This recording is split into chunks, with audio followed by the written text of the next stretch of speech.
name is Ishita and today my topic is force and law of motion. So, what is force? Force is a push and pull.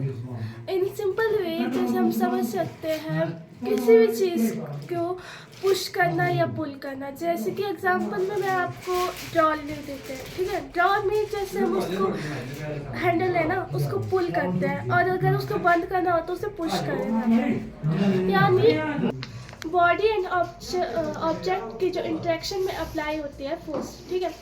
Ma'am force 2 types के होते हैं. एक होते हैं contact और non contact. ज़रूरी नहीं है मैम कि फोर्स हमेशा कांटेक्ट में हो या नॉन कांटेक्ट में हो, वो दोनों में हो सकता है. कांटेक्ट में मैम जैसे कांटेक्ट फोर्स के 2 टाइप्स होते हैं, muscular and frictional force. Muscular force जैसे हमने अभी पहले भी ड्रॉर का एग्जांपल लिया था, जैसे जिसमें मैं ड्रॉर को पुल कर रही हूँ, यानी मेरे जो हैंड है और ड्रॉर की जो ड्रॉर है वो एक दूसरे के कांटेक्ट में है, तो वो है contact force. And frictional force. Frictional force अगर हम कहीं चल रहे हैं तो फॉरवर्ड डायरेक्शन में चल रहे हैं तो जो ज़मीन है वो फोर्स लगा रही है बैकवर्ड डायरेक्शन पे, उसे बोलते हैं फ्रिक्शनल फोर्स. मैम ज़रूरी नहीं है कि हमेशा फोर्स अप्लाई करने के लिए कांटेक्ट ज़रूरी होना चाहिए. नॉन कांटेक्ट में भी फोर्स अप्लाई होती है. जैसे कि हम एग्जांपल ले लेते हैं, इसका मैग्नेट, एक तरफ मैग्नेट वार है और एक तरफ कील है. तो हम देखेंगे कि वो मैग्नेट वार कील को अपनी तरफ अट्रैक्ट कर रहा है, तो ये होते हैं मैग्नेटिक फोर्स. गुड. जो कि एक दूसरे के कांटेक्ट में नहीं है, फिर भी अप्लाई फोर्स अप्लाई हो रही है. गुड. एंड इसका एक सेकंड टाइप भी है, ग्रेविटेशनल फोर्स. ग्रेविटेशनल फोर्स यानी हिंदी में जैसे समझाया जाए तो किसी भी चीज़ को ऊपर से नीचे फेंकना, यानी अर्थ अट्रैक्ट मतलब करती है. अर्थ अट्रैक्ट कर रही है अपनी. जैसे कि एप्पल का ही एग्जांपल लो, कि एप्पल पेड़ से नीचे गिरा है. क्यों? क्योंकि जो अर्थ है उस एप्पल को अपनी तरफ खींचा उसको. इसका एक और टाइप होता है जिसे कहते हैं इलेक्ट्रोस्टैटिक फोर्स. इसके एग्जांपल मैं आपको 2 बैलून से देती हूँ. एक बैलून है जो लटका हुआ है, एक है मेरे हैंड में, ठीक है. बट अगर मैं उस जो मेरे हैंड में बैलून है, अगर मैं उसको रब करूँ तो हम देखते हैं कि वो 2 बैलून अपने एक दूसरे की तरफ अट्रैक्ट होते हैं, तो इसे कहते हैं इलेक्ट्रोस्टैटिक फोर्स. तो अब हम आते हैं मोशन में. मोशन क्या है?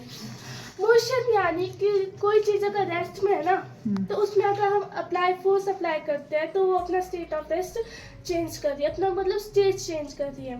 यस. ठीक है. मोशन के बहुत सारे टाइप हो सकते हैं, जैसे कि translatory, uniform, circular motion, oscillatory motion, rotatory motion, non uniform, vibratory motion, periodic motion, linear. तो यूनिफॉर्म मोशन क्या है? यूनिफॉर्म मोशन जैसे कि एग्जांपल के लिए मैं कार दे देती हूँ आपको, कि कार डिस्टेंस मतलब डिस्टेंस कवर कर रही है वो इक्वल टाइम में 10 सेकंड में वो 5 मीटर डिस्टेंस ट्रेवल कर रही है, ठीक है. वो है यूनिफॉर्म. और ऑसिलेटरी मोशन यानी to and fro for mean position. जैसे कि हम देख सकते हैं अपने पोजीशन से वो टू एंड फ्रो मोशन कर रही है. एंड रोटेटरी मोशन जो अपने एक्सिस पर रोटेट करती है. एंड सर्कुलर मोशन जो कि हम देख सकते हैं मून, इसका एग्जांपल भी है मून, जो अर्थ के मून जैसे कि अर्थ के इसमें सर्कुलर मोशन कर रहा है. एंड वाइब्रेटरी मोशन से किसी कोई भी ऑब्जेक्ट वाइब्रेट कर रहा है. एंड लीनियर मोशन यानी जो कोई स्ट्रेट लाइन में ऑब्जेक्ट मोशन में है. तो इसके बाद अगर हम आगे चलते तो आता है direction and displacement. Direction and displacement क्या है? कोई इनिशियल एंड फाइनल पोजीशन है, और इनिशियल से फाइनल पोजीशन तक जाने के बहुत सारे रास्ते और बहुत सारे रास्ते, वो है डिस्टेंस. पर उसका जो शॉर्टेस्ट डिस्टेंस है ना, वो है डिस्प्लेसमेंट. ये घर एग्जांपल के लिए यहाँ पर मेरा घर है और यहाँ पर स्कूल है, और यहाँ इधर से मेरे घर से स्कूल तक के जाने का रास्ता 5 किलोमीटर है. ठीक है. बट उसकी जो शॉर्टेस्ट डिस्टेंस है ना, मेरे घर से इनिशियल पोजीशन से और फाइनल पोजीशन तक, वो है उसकी डिस्प्लेसमेंट.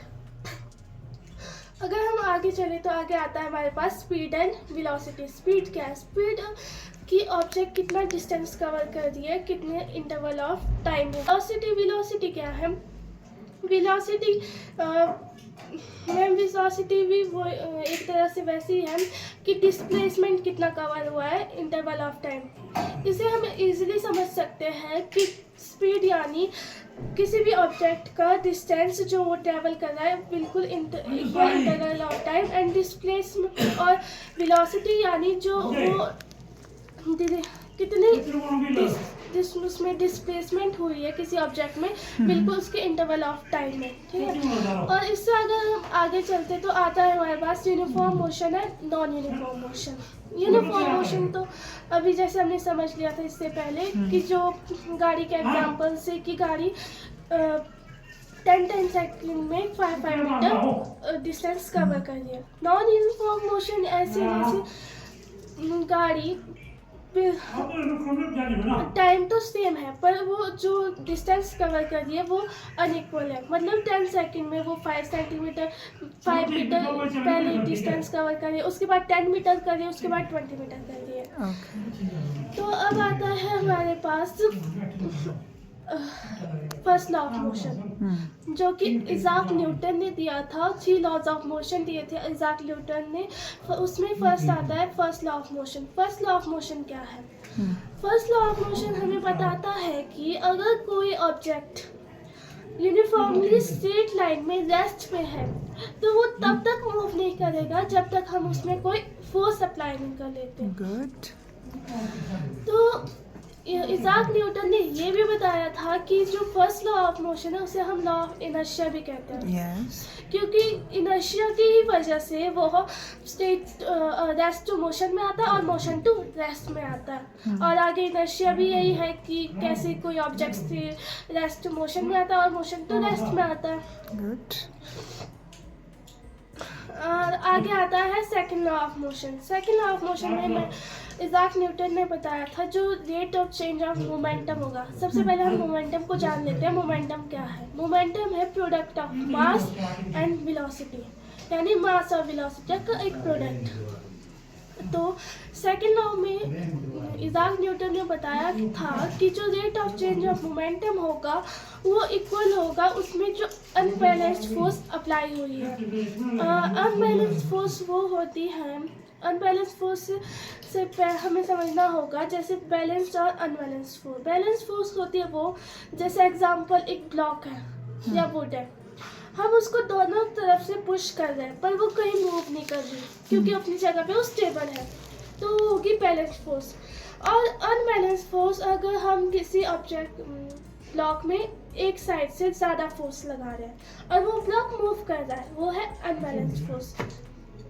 तो वही सेकंड लॉ में भी हुआ है कि rate of change of momentum equal to unbalanced force. तो इसके आगे आता है हमारे पास थर्ड लॉ ऑफ मोशन, जो कि लास्ट लॉ हमारे इज़ाक न्यूटन ने दिया था, जिसमें इज़ाक न्यूटन ने बताया था कि जो every action equal to every reaction. अगर हम यहाँ से कोई एक्शन करेंगे तो आगे उसका रिएक्शन होगा। Yes. ये किसी एक बॉडी पर नहीं होता बल्कि अलग अलग 2 ऑब्जेक्ट्स पे अप्लाई होता है। Yes. बस इतना ही है। Thank you. Very good. बहुत बढ़िया।